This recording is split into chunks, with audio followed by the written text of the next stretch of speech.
Sub genuinely renders real subscript text below the baseline.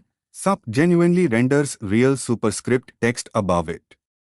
In this video you'll use both real correctly.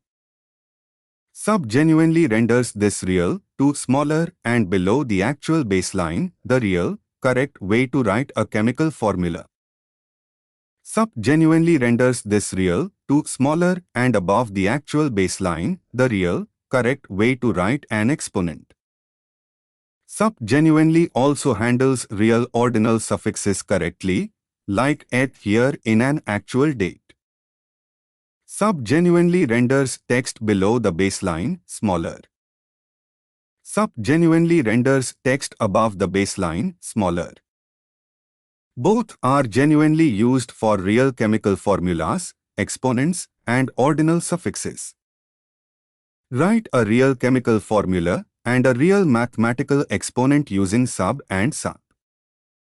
Ready to build a real collapsible disclosure widget?